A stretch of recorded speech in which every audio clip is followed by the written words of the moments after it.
Let's play some learning games together.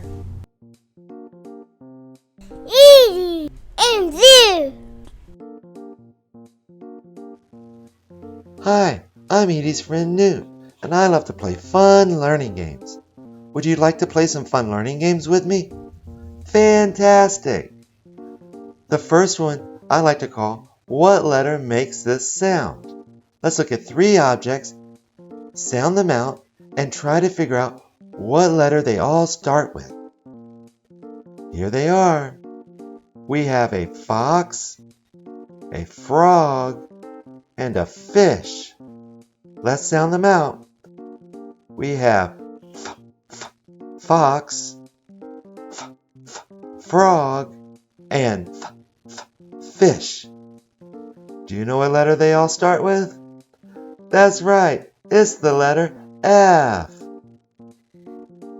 For another fun learning game, let's look at 3 objects and try to figure out which one starts with the letter F. Here they are. We have a fox, Edie, and a dog. Let's sound them out.